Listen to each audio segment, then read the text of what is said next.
As we speak right now, there's a new underground railroad in Afghanistan. It's helping people get out of the country. This is being run by veterans and by current service members in Afghanistan, veterans outside the country. And they've now rescued close to 1,000 people trying to get out of Afghanistan right now. Here to talk with us about this is Lieutenant Colonel retired Scott Mann, also retired Green Beret. And Scott, it's a real pleasure having you on Crossroads. Hey, how you doing? Thanks for having me. Yeah, thank you. So can you tell us first of all about this operation? I know you call it Task Force Pineapple. How did this whole thing start? Well, you know, it all started with one Afghan commando named Nezam. And I had known him as a Green Beret. I think it was my third tour to Afghanistan. I met him when he went through the Special Forces course, the Afghan Special Forces course. I spoke at his graduation. And I went on combat patrols with him multiple times, and I was a friend. He was a friend, and I watched him progress throughout his career. We stayed in touch, and he even went to our Special Forces qualification course at Fort Bragg. I mean, he is quite the warrior, and started to get targeted by the Taliban the last couple of years in the war, and had applied for a special immigrant visa. I had endorsed it along with others. And but it just took forever. It didn't get approved, and it was awaiting chief of mission approval, like so many of the others. And when Kabul fell, it became, you know, very, very clear that he was not going to be able to get out, and that he was going to be executed, him and his family. And you know, he was getting text messages saying that. And he was living in his uncle's house, like Anne Frank, you know, and there was no way for him to move across the city. He was Uzbek. He didn't speak, Pashto, which is what the Taliban speak, and he wasn't familiar with Kabul. So even though the State Department, even if they told him to come in, there was no way for him to come in. And so, you know, at that point, it seemed to me that some kind of action, you know, that was reasonably necessary to prevent either, you know, death or serious harm to him needed to be done. And you know, because we had made a promise to him. He was in the SIV process. He was told he had been approved, and yet he couldn't make the move to the airfield. So I got on the phone with a couple of other Green Berets, and we basically used our skill set of, you know, by, with, and through, and we called folks with relationships that had Pashtun drivers, and we moved him through the city. We got him close to the gate. He used his own trade craft to go around the checkpoints, and then we called some people on the inside, worked, you know, and leveraged some relationships there.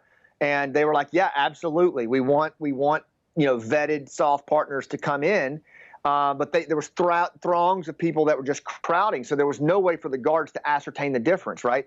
And so we helped, you know, clarify that, and they gave us a bona fide of pineapple, and we were like, "Say pineapple." And so he did to the guards, and he was pulled through. And that was when, you know, Task Force Pineapple was born. And it was 5 of us. It was an ABC reporter, James Meek, congressional staffer, Kelsey from Waltz's office, and 3 Green Berets. And that was it. And then we just decided to leave it open, that room that we were using, the collaborative room, and then the other Rangers, SEALs, combat veterans who were volunteering to help their translators, their partnered special ops, started doing the same thing. We just repeated those techniques. And over 3 days, we helped 700 Afghans get to the airfield and gain entry through the various gates. That's incredible. I want to get into some of the details about, I mean, 3 days, 700 people. That's amazing. I mean, really, it's incredible. Yeah. With this commando you helped rescue, the first one, you said he was getting text messages. Was it death threats, or was it people warning him? What was the nature of these? Death threats, being beheaded. Jeez. And to his phone, like, so they knew exactly where he was. They were knocking on doors in his neighborhood. Right, they were peering in his uncle's window. I mean, his time was up. And had they caught him, he would have been executed. There's no doubt about it. And other, you know, Afghan SOF have been executed. So we knew that his life was in imminent danger. And so we had to take some kind of reasonable action to help him move. I mean, this is a guy who had been shot through the face protecting U.S. Special Forces in combat and had demonstrated himself time and time again to, show up for us. And we had to honor that promise. And, the way we did it was to just not work at cross purposes to the coalition or to the State Department.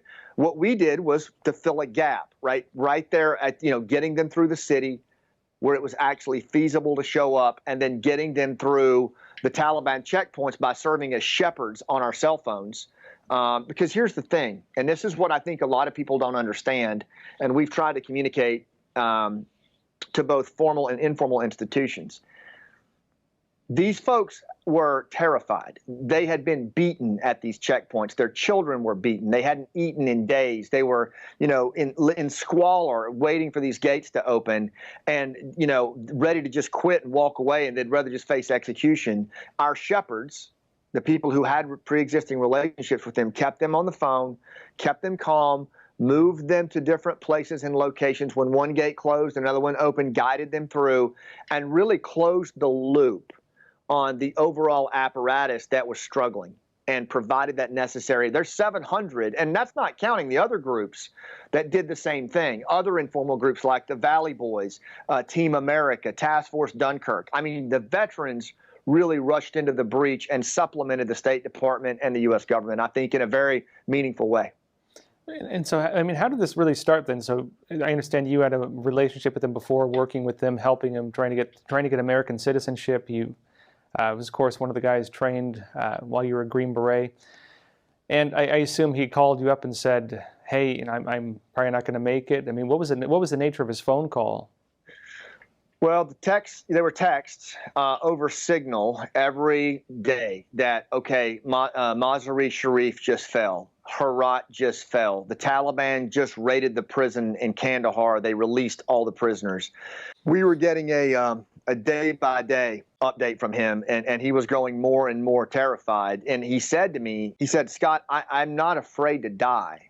I'm just afraid to die alone without my brothers. And you think about this. This was those commandos and those special forces, their president abandoned them. Their generals took bribes and abandoned them. And these warriors fought to the last bullet.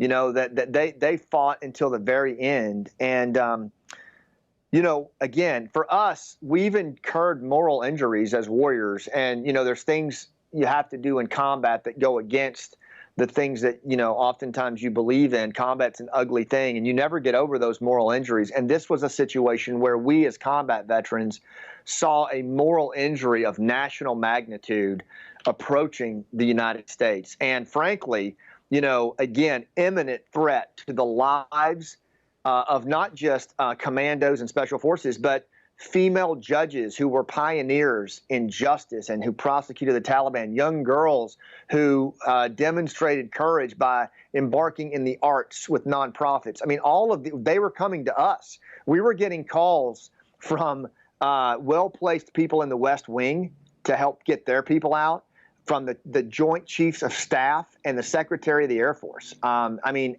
one after the other, as word spread that we could kind of fill that void. So it was really, it was way bigger than any of us expected, and we just tried to play our position as best we could, and I think we did. Now, I think this is an interesting moment. So you're getting these text messages from him talking about that he believes he's going to die. I assume he's not asking you to help, because I assume he doesn't think he can do much at that point. But I think a lot of guys at that point were someone who's a good friend of yours, who served alongside you, is facing a situation like that. Some guys are just turned to the bottle. I mean, but you didn't do that. You got up, you assessed the situation, and you found a solution. How did you work this out? Well, I just think that's what combat veterans do.